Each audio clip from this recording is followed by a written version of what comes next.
The Goody Side. Honor Bright, President. When Honor Bright went to live in the country, the very first thing he asked for was some real live geese to join the chickens and the pussy and the rabbits already on the farm. "Will you remember to feed them every day, son, if I get you a pair?" asked his father. "Yes, Papa," said the little boy. "Honor Bright." When he promised Honor Bright, he always kept his word, and he said Honor Bright so many times a day that finally Honor Bright became his name. "Quack, quack," cried Mr. and Mrs. Goose the day Honor Bright's father brought them home. "What a fine place!" "Isn't it?" said Mother Hen. "And just wait till you know Honor Bright." "Just wait," echoed the Rabbit-Gray family and Mr. T. Cat. Honor Bright was as good as his word, and the geese grew fatter and fatter and fatter. "Good morning, Mr. T. Cat," cried Mr. and Mrs. Goose early one morning. "Had your breakfast?" "Of course," answered Mr. T. Cat. "Honor Bright always feeds me the very first thing." "You must be mistaken," cried Mr. and Mrs. Goose. "Honor Bright always feeds us first." "But Honor Bright gives my children their breakfast very early," cackled Mother Hen. "Well," squeaked Father Rabbit-Gray, "we've all had breakfast, and that's the main thing. Now let's make Honor Bright president, because he's so good. That's the way people do, you know." Just then Honor Bright came out. "Hail, President Honor Bright!" they all cried. Honor Bright thought they said, "I love you," and really, it meant the same thing. Rose Red and Ruthie. It was Rosemary's mother who named her Rose Red. Rose Reddy it was at first, because Rosemary was always ready to help. Then it became just Rose Red for short. Rose Red had much of the sweetness of her name flower, and few of the thorns. That is why, when Ruthie slapped her, Rose Red didn't slap back, but she came home crying. Rose Red's mamma gathered her up in her arms and comforted her. "Ruthie's probably sorry now, dear," she said. "Perhaps she will tell you so by and by. Will my little girl be Rose Reddy if she does?" "Rose Reddy for what, Mamma?" Rose Red sat up and dried her eyes. "Rose Reddy to forgive." Rose Red nodded. "I think I'll gather the posies now," was all she said. Every day Rose Red cut fresh flowers in the garden and arranged them for the house. It was the one thing in all the world she liked best to do. The roses she always left till the last. "For dessert," she explained. "Roses, dear," she said, as she tucked them one by one into their special bowl. "What would you do if your best friend slapped you?" Just then a thorn pricked Rose Red's finger. "You'd prick her, would you?" Rose Red laughed. "That's because you are only a rose and don't know any better. It wouldn't be nice for a little girl to prick. I do know something better." Rose Red chose 6 of the finest roses and carefully clipped off all their thorns. Then she ran to the gate between her yard and Ruthie's and slipped them into a covered box beside it. This box was Rose Red's and Ruthie's post office. Nearly every day something went into it from one little girl to the other. 4 o'clock was mail time. Postman Rose Red hid behind a bush and watched. Presently Postman Ruthie came down the path. She opened the box and took out the fragrant letter. Then she laid something inside, drew down the cover, and ran back. It was Postman Rose Red's turn now to open the box. Her letter was a real one. It said, "I'm sorry." Rose, ready to forgive, flew through the gate. "Ruthie, Ruthie," she called. And then Rose Red kissed Ruthie, and Ruthie kissed Rose Red. And that was the last of Ruthie ready to slap. The Tree Game. When Margaret and Benjy were getting over the measles, their mamma invented a new game to amuse them. "You might play you are trees," she suggested. "I'm a pine tree," cried Margaret. "So am I," agreed Benjy. "Pine trees sing, you know, Benjy," Margaret went on, "so we must sing too." And the two struck up a lively tune.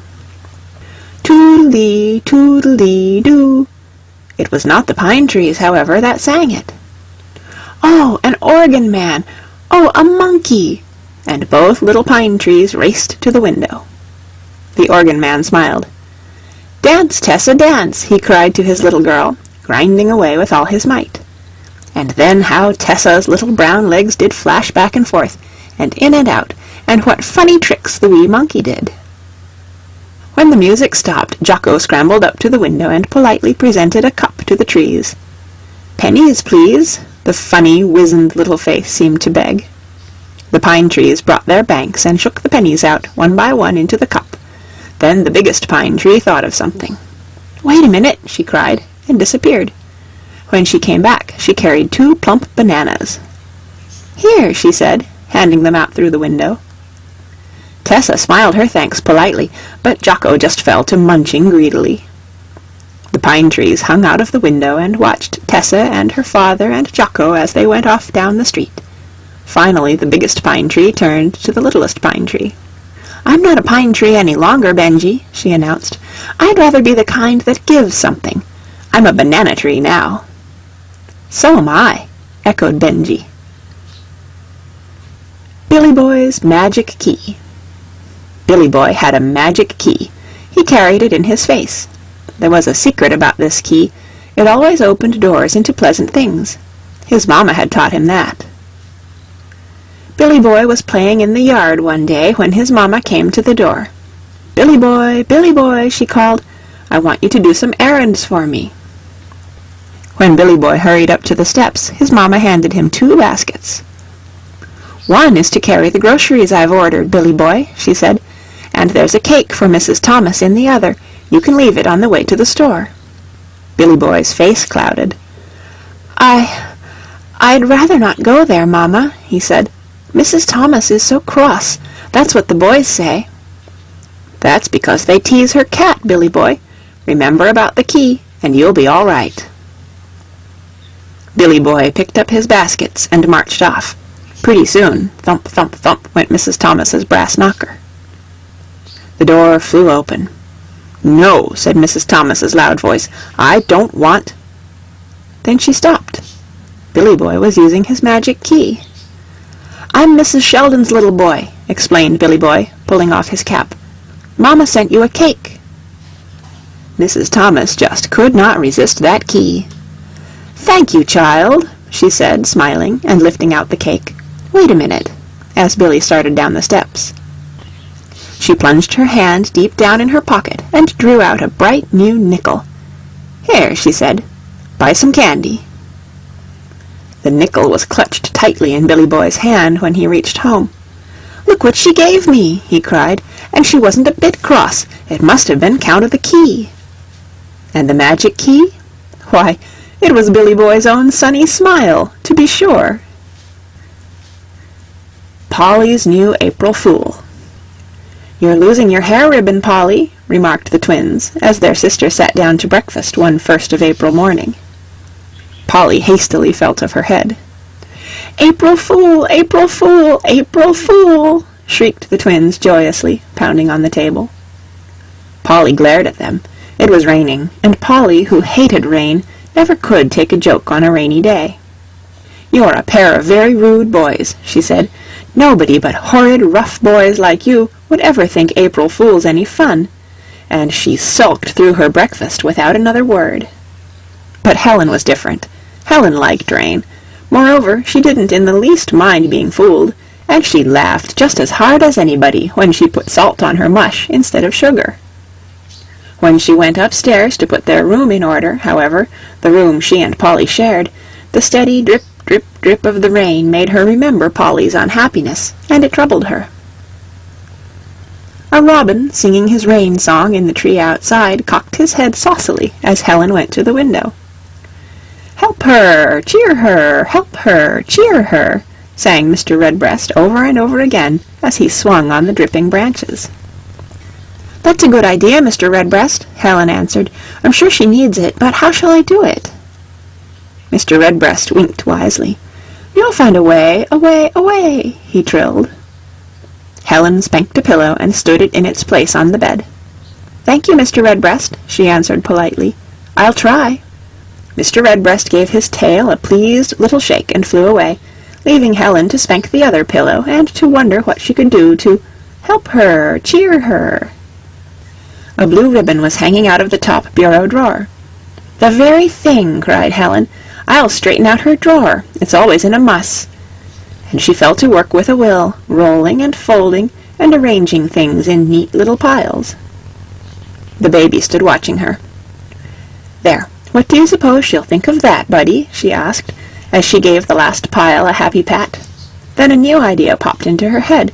She flew downstairs, took a sheet of writing paper out of the desk, and printed something on it in big black letters. Then, running back to her room, she laid the paper on the rows of nice neat piles and carefully closed the drawer. "I hope she won't mind," she said with a twinkling little smile, as she pulled Buddy up on her lap for a story. The story was only half finished when Polly burst in. "What do you think, Helen?" she cried, tossing her hat and coat in an untidy heap on the bed. "I'm invited to a party. What shall I wear?" She ran to the bureau and pulled open the top drawer with a jerk. Within lay Helen's paper. Polly picked it up. "April Fool," she read aloud. She looked into the drawer, then at Helen, her face brightening into a sudden smile with her surprise. "Helen, you're a dear," she cried, "and I'm just a silly, cross old bear. This is just the loveliest April Fool that ever was. I didn't suppose folks could play nice April Fool jokes." Just then the sun came out from behind a cloud and peeped through the window. Helen pointed to it. "Another nice April Fool for you, Polly." But Polly wasn't listening. She stood quietly thinking for a moment. Then she picked up her hat, shook out her coat, and started toward the closet. "April Fool," she said with a laugh as she hung them inside. "That's another joke on you, Miss Polly Untidy Crosspatch. A few more April Fools might turn you into neat Miss Polly Polite. It's about time you turned over a new leaf." "I think I hear it rustling," said Helen, listening. "Here, here, here," chirped Mr. Redbreast joyously from the tree. The 3 Bees. The 3 Bees Club had only one rule. Each member was to try every day to be all of the 3 bees. Usually it was quite easy to be 1 bee. Often it was not so very difficult to be 2 bees, but to be 3 bees was many times very, very hard indeed. The Saturday Ned Brown's father gave him the new catching glove was one of those times. Ned wanted to go out and try the glove. Just as he was starting, however, Mrs. Brown called to him. "Ned," she said, "the woodbox is empty." Ned knew what that meant, but he remembered bee number 2 in time to keep from frowning. "All right," he called back cheerily, and went out whistling to the barn. Thwack went the axe into the wood. Ned was strong, and every blow told. His mother, hearing the chopping, smiled to herself. She knew about the bees. "Whew," said Ned presently, stopping for breath. "This is being bee number 1, all right. 2 bees in one morning aren't so bad." "Hi, Ned," came over the fence as he started for the house with an armful of wood. "Why don't you come over? You said you had a new glove." "Have," answered Ned as 2 other members of the 3 bees climbed into sight. "Wait a minute." He dumped his wood into the box in the kitchen, and then ran proudly back with the precious glove. "Here it is." The boys felt of it, pinched it, tried it on. "It's a dandy. Come on and catch," they urged. "Can't just yet. You can use it till I come." And Ned returned to his work while the boys ran off with the glove. The 3 bees met at Ned's house that afternoon. The club always reported once a week on their success as bees. "I don't have any chance to be bee number 3, complained Ned when his turn came to talk. Mrs. Brown was just coming in with a pitcher of lemonade. "I know better, Ned," she said. "How about chopping wood when you wanted to play ball? That made all 3 bees this morning. Busy, bright, and brave." "And I know another bee number 3, too," cried Ned Baker. "How about loaning us your catching glove when you hadn't used it yourself?" Ned smiled shyly, and bee number 2 was written all over his face as he slowly sipped his lemonade. Teddy's Helpers. Christmas was near, and there were only a few pennies in Teddy's apple bank.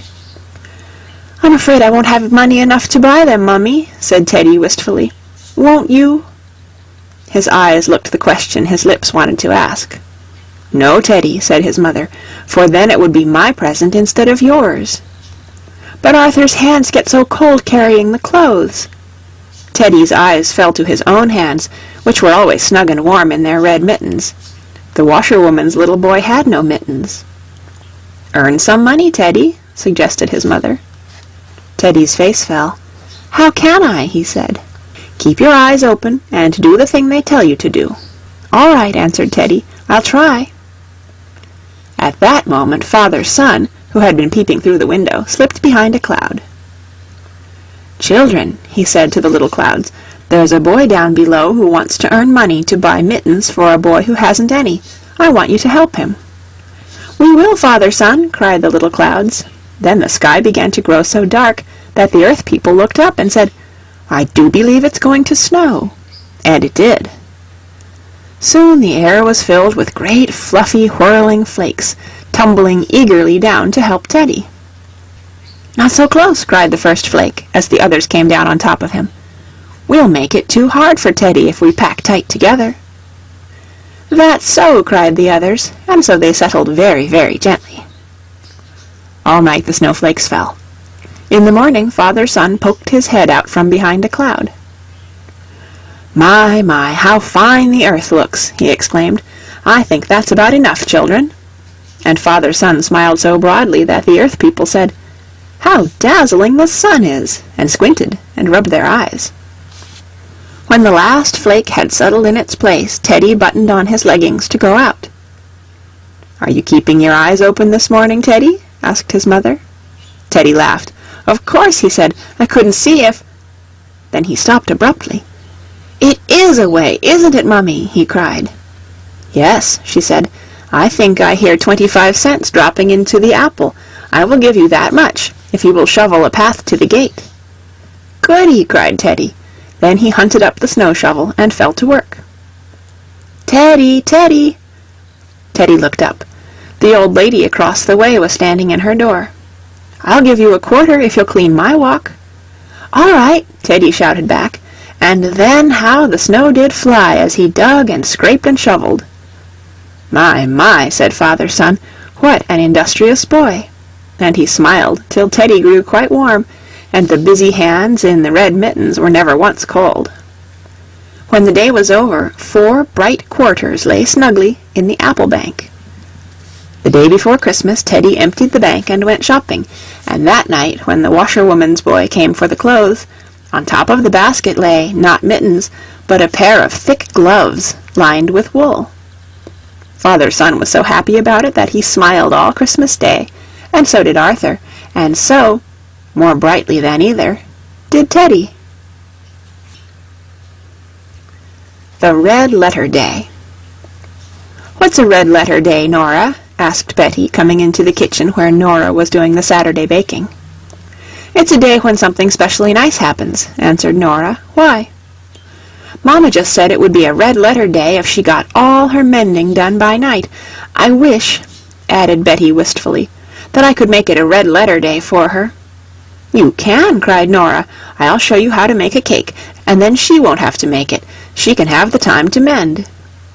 "Goody, goody!" cried Betty, when her mamma said she might try. "I didn't tell her about the red letter part," she explained, as she and Nora measured and beat and stirred. "That will make it another kind of red letter day. S for surprise." The cake came out of the oven light and flaky and beautiful. "Wouldn't it be nice," sighed Betty, "if it could only have a red S right in the middle?" "It can," said Nora. "Make it of those tiny red candies of yours. You'll have to work fast before the icing dries." When the S was finished, it was pretty crooked, even for an S, but there was no doubt at all about what it was. When dinner was on the table, Betty brought in the cake and set it before her mother. "Well, well, well," cried Mrs. Arnold, "what a fine little cook I have! But what is the S for, Betty?" "It stands for Saturday, Mamma," said Betty, and then she told all about the red letter plan. "It was a dear plan," said her mother, "and I did finish the mending. And now I'll tell my little girl something else. S stands for Saturday, but it stands for another word, too. It stands for my sunshine," she finished, giving Betty a loving kiss. The Naughty Side. Willie Won't. It was baking day at Willie Wright's house. Willie was on hand, as usual, to scrape the dish and tease for raisins. Suddenly Jenny the cook threw up her hands. "Oh, dear!" she cried. "I forgot to order baking powder. Willie, will you?" Bang went the door, and off ran Willie down the path, with Laddie at his heels. "I won't go to the store," he grumbled. "Willie!" called Jenny from the house. Won't, Willie screamed. The next door pussy was sunning herself in the Wrights' yard. "Sick 'em, Laddie!" cried Willie. "Wow, wow!" barked Laddie joyously. "Tst!" spit Pussy, scurrying to the top of the pump. "Willie!" Willie dropped down beside the fence, out of Jenny's sight. "She can go herself," he said. Laddie cuddled down beside him. It was warm in the sun, and the locusts were droning drowsily in the grass. "Oof! Oof! Oof!" snored Laddie.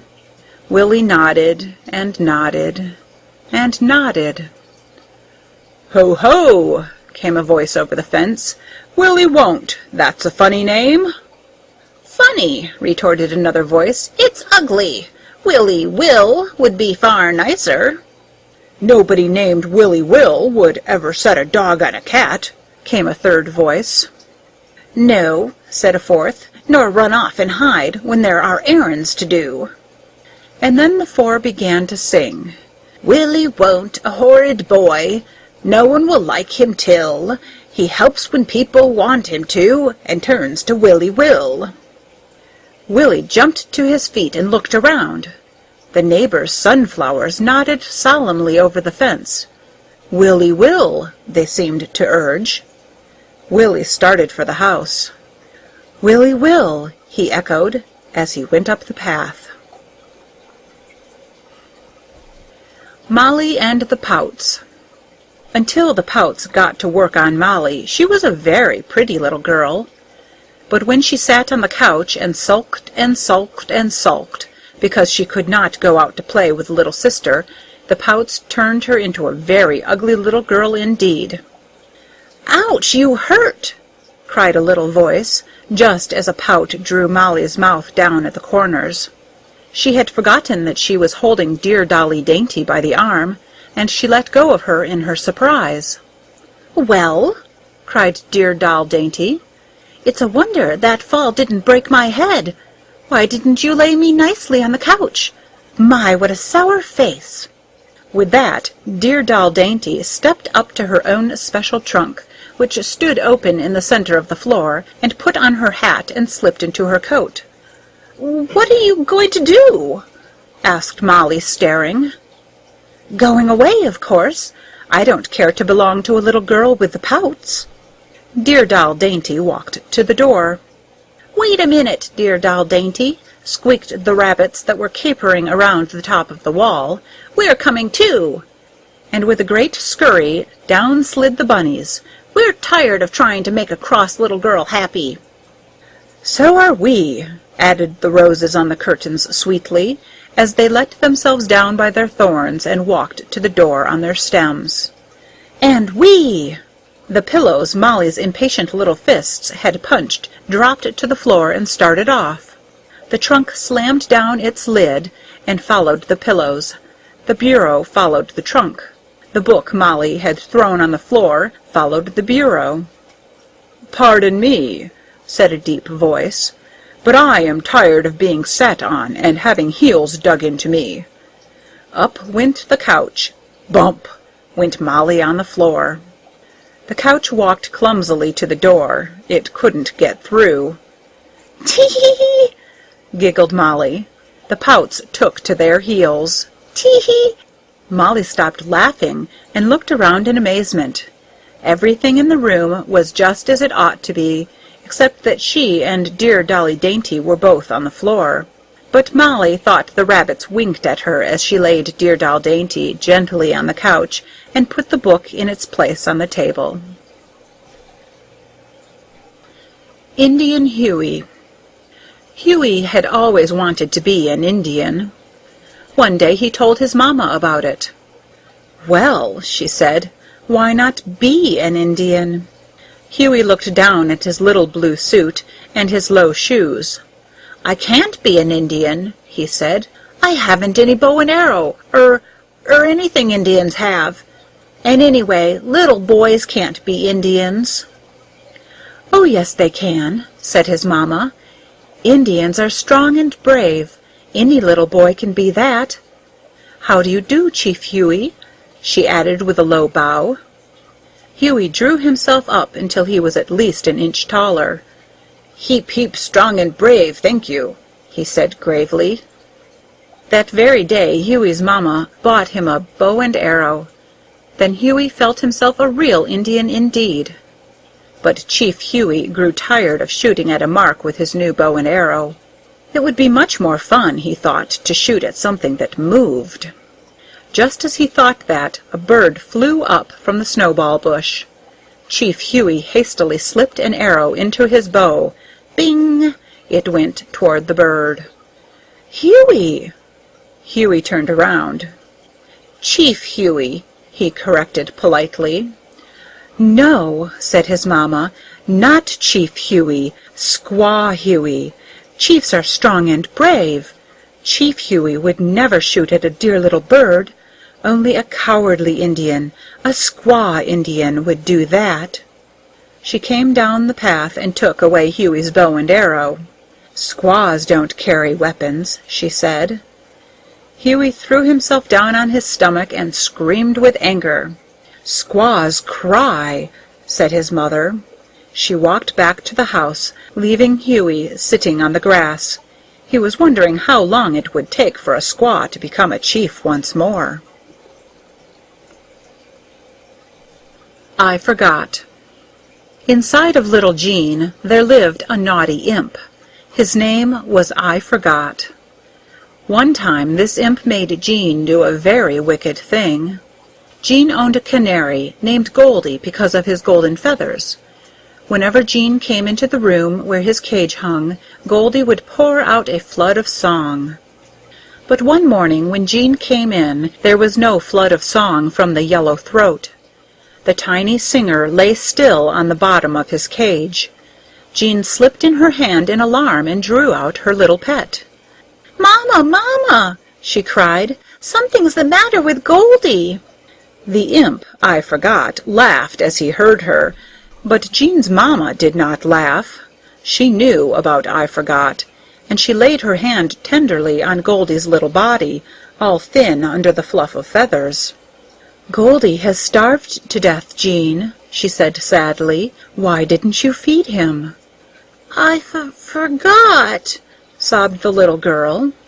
"Forgot! Poor Goldie!" Jean's mamma stroked the golden feathers. "It's too bad, Jean, that you couldn't remember to do that one small thing for Goldie when he did so much for you, with his songs and his cheer." Jean's tears fell fast. Her mamma looked thoughtfully at the bird.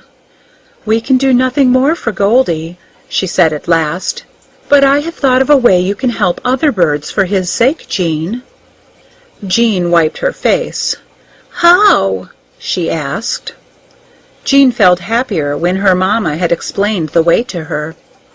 "And if you should pass Jean's house some morning before breakfast, you could see the way for yourself.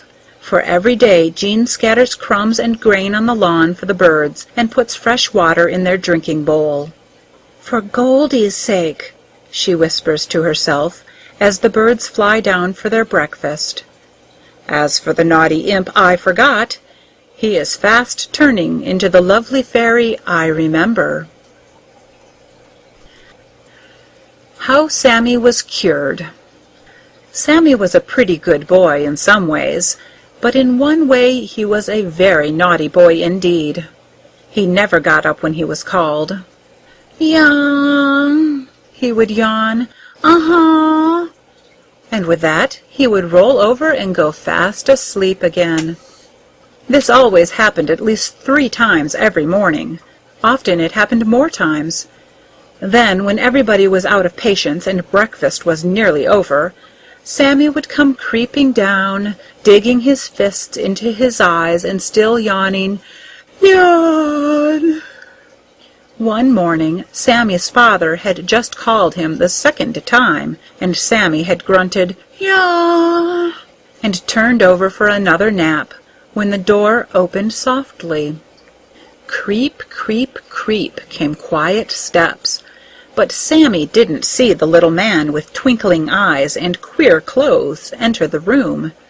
He didn't know that the little man lifted him out of bed, slipped him quickly into a sack, and swung him over his shoulder. Sammy was too fast asleep to know anything. "Crickety-flickety, flee-flo-fly!" cried the little man, and away they flew, straight through the window, and still Sammy slept. He didn't know he was not in his own bed till the little man slipped him out of the sack and gave him a shake. "Yeah," muttered Sammy sleepily. "So you are Sammy Sleepyhead," a loud voice interrupted him. Sammy woke up so quickly that he bit his tongue. "I know you. You're the little boy that never gets up when he's called." Sammy looked about him in surprise. He was in a room filled with the queerest little men he had ever seen, men with funny clothes and twinkly eyes, while right in front of him on a throne sat a very splendid person. Sammy knew by his robes and his crown that this splendid person must be a king. Sammy had never before seen a real king. He opened his mouth in awe. The king thought Sammy was going to yawn. "No yawning here," he cried, giving Sammy a sharp little rap with his scepter. "This is the land of the wide-awakes. We always wake up the sleepy people." And then, just because he knew he mustn't, Sammy yawned. "Yawn," he said so loud that it frightened him, and he clapped his hand quickly over his mouth. But the king had heard him. "Sleepy cure number 1, men!" he cried. The men in the funny clothes at once formed in 2 lines, facing each other and twinkling more than ever. "Sammy Sleepyhead, step forward between the lines," commanded the king sternly. Sammy saw each queer little man pull a small paddle from his pocket. His knees were shaking with fear, but he dared not disobey. "Run!" ordered the king. Sammy started. Spat went the first paddle. "Ouch!" screamed Sammy. "Faster!" cried the king. Spat, spat, spat went the paddles as he ran. "Ouch! Ouch! Ouch!" screamed Sammy. "Done!" cried the king as Sammy, breathless and crying, reached the end of the lines. "Awake? Cured?" inquired the king. Huh?" hiccuped Sammy, wiping his eyes with the sleeve of his nightie. "No, you're not," cried the king. "Only sleepyheads say, uh-huh. Cure number 2. Poor Sammy stood scared and crying, while the little men, grinning broadly now, brought big sponges dripping with water. "Squeeze!" cried the king. Squash went the first sponge right over Sammy's head. "Ugh!" screamed Sammy as the ice-cold water poured down his back. "Ugh! Ugh!" The next little man stepped up, lifted his sponge, started to squeeze it, then changed his mind. "Crickety-flickety, flee-flo-fly!" he cried instead. The next thing Sammy knew, he was standing in his own bathtub, wet and shivering. His father stood beside him, holding a big dipper. "Ugh! Ugh! Ugh!" gasped Sammy, while the water dripped from his yellow head. "I'm sorry, Sammy," said his father, handing him a towel, "but we can't have any more of this nonsense about getting up. This will happen every time you have to be called more than once. Dry yourself now and hurry into your clothes." Sammy gulped and nodded. He couldn't think of anything to say just then, but he did as his father told him to, and never once dug his fists into his eyes or said, "Yawn." The next day he joined the Wide-Awakes. Sammy Sleepyhead was cured. The Going-To Club. The Going-To Club had only one member. Bobby Brant was that member. In fact, Bobby was the club. It was his mother who named him the Going-To Club. It always took at least 2 askings to get Bobby to do anything.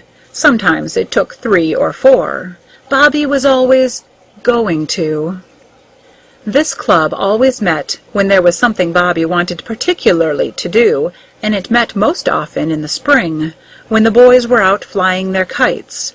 In the spring nobody could get Bobby to do anything. One spring Bobby had a very fine new kite that he and his father had made together. They named it the Skylark, because they thought it would fly higher than any of the other kites. But something was wrong.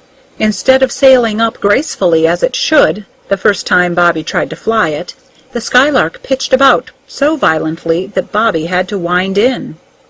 Just then he heard Mary Jane calling, "Bobby, will you get me some water?" "All right," cried Bobby. "I wonder what ails it," he added as he turned the kite about. "Bobby!" "I'm going to," answered the Going-To Club impatiently, and straightway forgot all about it. Pretty soon Mary Jane came down the path with the water pail. Mary Jane had little brothers. Perhaps she could tell what was the matter with it. "Mary Jane," said Bobby, "my kite won't fly straight. Will you help me fix it?" A naughty twinkle came into Mary Jane's eyes. "All right, Bobby," she said, and went on to the well. "Will you?" urged Bobby, as she came back with her pail full. "I'm going to, Bobby." Bobby followed Mary Jane to the house. "Mary Jane!" Mary Jane set down the pail and went on with her washing. "I'm going to," she promised. Rub-a-dub-dub, rub-a-dub-dub went the clothes. "Mary Jane!" And this time Mary Jane dried her hands and picked up the kite. "Tail's too long," she said. "And by the way, Bobby," she added with a laugh, "what do you think about the Going-To Club now?" Bobby grinned and hung his head. When Perapsy said yes. Perapsy Perrin was never quite certain about things. She always said, "Perhaps," instead of yes or no. That's how she came to be called Perapsy. But there was one thing Perapsy was certain about. She loved to go barefoot, and just as soon as the first warm spring day came, Perapsy teased to take off her shoes and stockings. But Mrs. Perrin only laughed. "You'll catch cold, Perapsy, and you know what you have to take when you get sick." Perapsy thought of the big white bottle on the bathroom shelf and stopped teasing. But she didn't forget. That afternoon Mrs. Perrin went out to make some calls. "Be a good girl, Perapsy," she said as she left the house. "Yes'm," promised Perapsy. But she must have added "perhaps" inside, for she ran straight to the backyard and called to the 2 little girls next door. "Yoo-hoo!" she cried. "Come on over and go wading." A pool of water had been left in the hollow of the yard by the heavy spring rains. "Dare you?" it seemed to twinkle up at Perapsy. "Oh, I dassent," cried the biggest little girl, carefully smoothing down her stiff, clean dress. "Oh, I dassent," echoed the littlest little girl. Perapsy eyed them scornfully as she took off her shoes and stockings and splashed into the pool. "'Fraid cats," she jeered. "'Fraid cats, 'fraid cats, 'fraid cats." The little girls watched Perapsy in scared silence. "You'll take cold," finally ventured the biggest little girl. "Perhaps I will," retorted Perapsy. "You're getting wet," said the littlest little girl. Perapsy only sniffed. But it wasn't so very much fun after all. Perapsy kept hearing, "Be a good girl, Perapsy." "Yes'm." When she had proved that she, at least, was not a fraid cat, Perapsy splashed out. "You needn't tell," she cried over her shoulder, as her bare feet twinkled back to the house. That night Mrs. Perrin heard strange sounds in Perapsy's room. "Kerchoo! Kerchoo! Kerchoo!" She went to the door. Perapsy was sitting up in bed. "I'm job sick, Baba," she explained. "I just chew." Mrs. Perrin left the room. When she returned she carried a big white bottle and a spoon. "Do, do, do!" screamed Perapsy, as her mother poured out the thick, slippery oil. "I'm dot." What she was dot was lost in a gurgle and a splutter as the oil slid down her throat. Perapsy was not happy. She drew the blankets up around her and buried her head among the pillows. "Perapsy," said her mother when the dose was down, "you've disobeyed me. Are you sorry?" Yes," sobbed Perapsy under the bedclothes. What happened to Waggles? Waggles was Jimmy's chum. He was never cross, and he loved Jimmy, and Jimmy loved Waggles. But sometimes Jimmy was cross. It was when he was cross that he tied the can to Waggles' tail. Waggles thought it was a new game, but at his first jump the can bounced up and struck him. This frightened Waggles, and he tried to run away from the horrid bouncing thing. But the faster he ran, the harder the thing bounced, and the oftener it struck him. Waggles became wild with fright, and he gasped for breath as he raced along. Suddenly he heard a voice that he loved. "Waggles! Waggles! Waggles!" Waggles stopped running, and dropped exhausted at the feet of Jimmy's father. "Poor Waggles," said Mr. Brown tenderly as he cut the string. "I didn't suppose there was a boy in this town mean enough to do a thing like that." Waggles licked his hand and looked up at him gratefully. But Waggles was too much of a gentleman to tell on Jimmy, even if he could have spoken. When Mr. Brown went home, Waggles trotted along beside him. "Jimmy," asked Mr. Brown that evening, "who tied that can to Waggles's tail?" Jimmy said nothing, but his face grew red. "Very well," said his father. "A boy who could treat a dog like that doesn't deserve to have one. I shall give Waggles away." Jimmy was very unhappy. He cried himself to sleep that night. But next morning who should come bounding in but Waggles. He jumped and barked and said, "I forgive you," in every doggy way that he knew. Jimmy hugged Waggles and looked wistfully at his father. "Well, Jimmy," said Mr. Brown, "since Waggles has forgiven you, I think I shall have to forgive you too. Waggles may stay.